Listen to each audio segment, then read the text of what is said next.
All right, guys, meteorologist Elliot Wilson here with another episode of Wilson Talks Wellness, and we have an awesome guest, and you guys have to watch this episode. It's going to be absolutely amazing. This is Jamie Blanek. You may recognize her from the story we did on her earlier this year. As some of you may know, she went through a pretty horrible accident earlier this year, but with regards to her fitness, it has not stopped her at all, and she is very inspiring. So we're just going to take it right from the time the accident happened, because you have stayed like so disciplined with your fitness. You didn't let this accident stop you at all. So just kind of tell us how you got that mentality and just kind of take us through that. Yeah, well, my accident was in February, and before that I was working out all the time. As you know, we go to the same gym, so I was in there every day working hard. It was like COVID time, and so we had nothing else to do. So I was like, I'm gonna really get in shape. So I did, and that was really what helped like catapult me into healing faster after my accident. So my accident was in February, and I lost my leg, and then crushed this one. So I had a lot of rehab I had to do, and I did rehab for months. But one of the first things I said when I was in the hospital was, when can I go to the gym? And they were like, it's gonna be a while. It's probably gonna be about a year before you can get back in the gym. And I was like, that's not gonna work for me. Right. That's not okay. So yeah, I'm like, can we do something else? That's not gonna work. So 3 days after I was released from the hospital, I was back in the gym. I couldn't really do much at all. I could barely lift like a 3-pound dumbbell. It was so sad, but that was my starting point. And from there, I just grew, progressed. As I was healing down here, I was able to like add leg day back in, which was always my favorite day. So I added that back in, and then just kept doing physical therapy and working out. That's awesome. Yeah. And to have them tell you, of course, like, oh, it's going to be a year before you get back in the gym. I just love the attitude. They're like, nah, I don't think so. Because when did you get released from the hospital? I was released, oh man, so my accident was February 6th, and I was in the hospital for 20 days. So somewhere after that. Okay, so about the end of February. Okay. Yeah, the end of February. So the beginning of March is when I started this journey again. I was set back so far, but I kept telling myself, I'll get there. And all of my doctors and my physical therapists, they would say, Jamie, this is a marathon, not a sprint. And so I learned patience. Right. We'll say I definitely learned patience, but the progression you can see from lying in a hospital bed after almost dying to now has been incredible. It's a complete transformation. Yeah, and it's very inspiring as well, because I remember, I think I saw you a couple times at Crunch after when you were released, and at the time you were in a wheelchair, and you were still, you still didn't let that stop you. I know there was some footage of you, I think on your Instagram, you had some dumbbells, but you wouldn't give up. I mean, like you said, it was like lightweight, but you use what you can use, and you don't let anything stop you. And that was really cool to see. And now, of course, you just got back from what looked like a really intense training program up north. Tell us about that, and it just looked amazing. So I have been with the Adaptive Training Foundation. It's a gym in Carrollton, and it's for adaptive athletes who have limb loss, spinal cord injuries, brain injuries. It's about 70% veteran, 30% civilian. And it's a big application process. People from all over the country apply, and they accepted me into their last class. And it's a 10-week program, 9 weeks in the gym, and then a week of a trip that we just finished last week. But yeah, the training is very, very intense, and it's specific to you and whatever your injury is. And so they adapt everything so that you can do it, so that you can go into a gym anywhere or at home and use whatever, so that you can get a full workout. It doesn't matter if you're in a wheelchair, you can still do things. Right. And it's very, it's a very intense process physically and mentally, because, you know, I could do so much before, and then I couldn't. Right. And so that has a toll on your mindset. But they encourage you so much, and it's so positive, and it's just incredible. When I'm like over on the ski erg machine, just dying, like going and going, and I'm like, I can't do anymore, you can't do another rep. I'm like looking across the gym, and I'm seeing one of my fellow athletes who's paralyzed walking across the gym. It's like, okay, I can do some more. Right. I can do more. You're not gonna beat me, okay. Yeah, so it's like you're encouraging each other, and you're just seeing such amazing, amazing things in there, and that just really like gets the fire going, and you're like, okay, I can do this, I can do anything. So that's the mindset that I have now is, yes, fitness is important, my healing is important, and I can do it, I can do anything. And we just got back last week from Utah. We were in Park City for a week. Yeah. And my goal from the beginning, when I was laying in the ICU bed, my surgeon was talking to me. I knew I had had an amputation. I didn't quite know what had happened, but we were talking about the surgeries I was about to go into. And I told him, I was like, I can't live my life in a wheelchair. I'm a snowboarder. I'm active. And he said, you'll be able to do everything. And my goal this whole 10 months has been to snowboard. And I did it. I was snowboarding. That is really amazing. Snowboarding, I mean, it's just hard in general. Yeah. I tried it once. I've been skiing a couple times. I tried snowboarding. I just could not. So, I mean, to see you do is absolutely incredible. There's this amazing prosthetic that was invented by a company called Biodapt. The inventor is Mike Schultz, and he is a Paralympic snowboarder. And he invented this knee and this foot. It's not this one, but it's a knee and a foot that you can snowboard in, motocross, wakeboard. It's a sport prosthetic. And I received that. I was able to get one of those, and I took it with me and tried it out on the mountain, and it was amazing. I honestly didn't know if I would be able to snowboard, because even though that was my goal, I didn't know if I could do it. Right. Like you said, it's hard. But with this prosthetic, I was able to do it. Of course, it takes, you know, figuring out, because you can't feel the leg, it takes figuring out where it is, the proprioception of it in space, trying to get your toe, your heel, that sort of thing, how much pressure you need to put in. But it's all the basics. And so it was just getting back to the basics of what I used to know how to snowboard.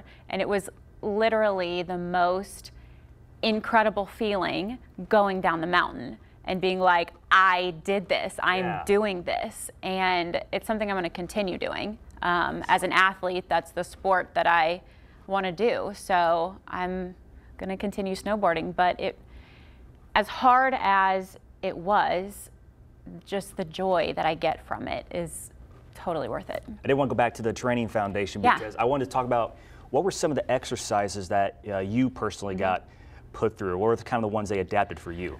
Oh my gosh. So absolutely everything in the gym can be adapted to you and your specific need. I had never even seen a ski erg machine in my life. That was the first time I ever did it. And I became a good ski erger, I would say. But if you know anything about amputees, which most people don't, with our missing limbs, we can't regulate our body temperature, and we sweat a ton. And so, like, sometimes your leg, you sweat so much that your leg just comes off. And so I'm essentially with one leg in the gym, and I can't do everything. So then I would sit on a box and do something, or sit on the ground and do something. And they'd be like, okay, your leg isn't working today, we're gonna do this. And so absolutely everything is adapted to me. I have a lot of trauma damage to this leg, so I can't go in every day and it's leg day. So we would do like little things such as just squatting, just doing a squat on a box. Yeah, like, because this leg wouldn't be on and this leg isn't strong enough to like actually do any weight, so I'm just doing body weight, which is fine because even though I'm not doing 100, 200 pounds, my body is still enough resistance for me to like work out the leg. And get a good pump too. Yeah, and then some days, if you know, this leg was tired, we're gonna climb the rope, we're gonna do presses, we're gonna do all kinds of stuff. Like it's literally anything. Because I don't have a blade yet, like a running blade prosthetic, so I can't run yet. Okay. So that's a cardio that people go to, is running. So since I can't do that, we would have to do other things for me to do cardio, which is awesome, because who wants to have to run all the time to do cardio? That's true, yeah. So same way. So we were able to like find different things to get your heart rate up and keep it up and sweat a lot. Yeah, it looked so intense. The word can't doesn't exist at the Adaptive Training Foundation. If you say that, they're gonna be like, nah, no, I'm gonna show you can, which is great, because I did go into it thinking, okay, I can't do this, can't do this, can't do this. But then they show you how you can and how you can do so much more. And it really is mental. Your body is gonna fail before your mind does. So if you just tell yourself, okay, I can do one more rep, I can do one more minute. You can do anything for a minute. Yeah. You really can. Yep. No matter how hard it is, you can convince yourself to do it. So just putting yourself in the position of saying, I can do this, and then do it. And that's where they encourage you so much. There are no limitations. Just because you're paralyzed and you can't use your legs, just because you're missing a leg or a limb, you can do anything. Yeah. You can. And so I think that's important to remember when you don't feel well one day, or you're sore, or you're tired, or whatever. Those are just excuses. You just have to do it. Yeah. You have to. You go hard or go home. Yeah, for sure. And you have to go hard. Like, how bad do you want it? You got to ask yourself. Yeah. And I wanted it really bad. Not everyone has gone through something as traumatic as I have. And maybe they don't want it as bad as I do, but I really, really wanted it. Yeah, and it's cool. You said a moment ago that it sounds like you will be able to run eventually. Yes. And that is absolutely incredible. Now, for that, are you going to have to get like a different prosthetic like you did for snowboarding? How's that going to work? It's called a blade, and it's the one that looks like the hook. It's like C-shaped. Oh, yeah. And you see it in the Olympics. That's what the Paralympians use. They use blades to run, and it has a bit of like a spring in it. And that's what I'll need eventually to be able to run. But snowboarding was a little more important to me than running, so I got that one first, and then, yeah, we'll get that one next. Yeah. How much stronger did you get in general by just doing these workouts? So strong. I shock myself still with what I'm able to do. In the hospital, I injured this rotator cuff, and so I could barely even lift this arm like past right here. And when I would try to go like get a drink, I couldn't even lift my drink.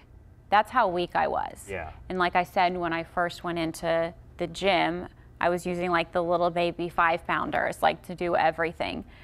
And to see what I can do now, like I can carry things and walk, which is like very hard. Yeah. Balance, strength, it's a lot.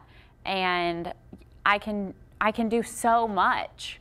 Like I said, snowboarding, I'll continue talking about it because it's my thing. Right. But I just did it for 7 hours for 2 days in a row. So endurance-wise, I have grown so much. But I'm for sure very strong. Like, people look at me when I work out and they're like, Jamie, your muscles are popping. I'm like, thank you. Thanks, yes, good job. So I can physically see a difference, and I can totally feel a difference when I do things. Like, it's never like, oh, this is too much weight, or oh, I can't do this. It's like, okay, I'm gonna try and do it, even if it's just 1 rep. Yeah. But number-wise, I don't know what I'm at on anything. Okay. But I'm strong. Yeah, if you're flipping 160-pound tires, you work up to that point from where you came at in the hospital, I think it's safe to say you're incredibly strong. Are you going to go back to the training place to learn how to use that, or where are you going to go for that? So I don't know actually who I work with on that. I'm sure my prosthetist will teach me how to use it. But I can go to the foundation and train anytime. My class is over, we're done now. And I can go in and use the facilities and train. I have access to the gym, and then their next class starts in January, and I'll be in there helping out with the next set of athletes. Oh, so not only do you get to work out there, you get to help out too. Yeah. Okay, that's really cool. Yeah, I'll go volunteer. So as an athlete in there, I had a master trainer, and they were the ones in charge of me, and each of us had our own. There were 11 athletes, and we each had our own trainer. And then we had support trainers and volunteer trainers. And so every day I had 2, 3, 4 people with me helping me, focused on me. And yeah, it's now on me to go help the next person because I learned so much. Yeah. And I know what it's like to be in that position, and I know what's going through their head, and it's been put on my heart to help anyone, not just people there, but anyone who has any questions. I have a lot of knowledge of how to adapt to whatever you're dealing with. Yeah, and that's the beautiful thing about the human body. You can adapt. Yeah. Nothing can stop you. Yeah. I mean, no matter what happens to you, you can adapt, and that's what makes your story so inspiring. And it'll be really cool to see what you do at the foundation coming in. You said January is when the next class is? Yeah, the next class is the end of January. It's an all-veteran class, which is incredible. Yes. So I'm not sure how many people they're going to have, how many athletes they're going to have, but I'm looking forward to jumping in and helping there, and then continue my own training. Snowboarding, like I said, is my sport, so I've got to like get to a mountain and snowboard as much as I can because there's no snow here in Texas. I know. Well, unless we have the winter storm again. I don't want that again. Yeah, no, That's when I was in the hospital. Yeah, so. yeah. Oh yeah, good point. Yeah. Bad timing. Yeah. Yeah, it was all terrible. So For those that are watching this, that are going to end up watching this, that maybe have gone through a situation like yourself or anything else, what would you say to them right now? Because right when stuff like that happens, it can be very discouraging, as you know. Yeah. What would you say to them to motivate them to say, hey, you can actually do this? So no matter what you've been through, whether it's something significant like I did or something small, we all have these like roadblocks that we're going to hit.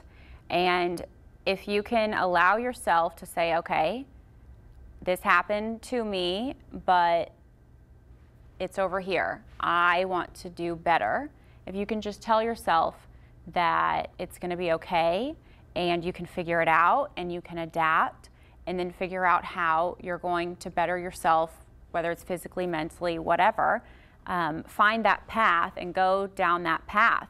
For me, I was just so set on getting my physicality back in snowboarding that that's all I focused on. So if there's something you personally want to do, like you want to do a 5K, you want to swim, you want to do a triathlon, like whatever it is, set a goal for yourself and do it. Put it in your 6 months, this is what I'm going to do, and then work towards that. I know that it can be difficult. You can have whatever going on in your life that you think can prevent you from getting to it, but put that to the side and focus on yourself. We have this term called healthy selfish that we use, and you have to put yourself first. If you aren't okay, you can't be okay for other people. And Right. So put yourself first and your needs first and make yourself your priority. And when you do that, and you focus on your mental health and your physical health, you'll be okay for yourself and for other people. And that is healthy, it is okay. And if you have something as significant as I do, reach out to me. I have social media, Facebook, Instagram, reach out to me. I have tons of resources that I can share. And there's so many people in so many places that can help. You know, I don't want someone just to sit at home doing nothing because of whatever their situation was or whatever happened to them. So I encourage people to just get out there and find what it is that brings you joy and do that. Yeah, absolutely. And, you know, and again, you'll see it from the photos of you in the hospital to now, flipping the tires and just all the other very difficult things you did at the foundation. I think everyone's going to take a lot away from that. So thank you for coming on. We really appreciate it. It was a pleasure having you, and we'll see you guys next time.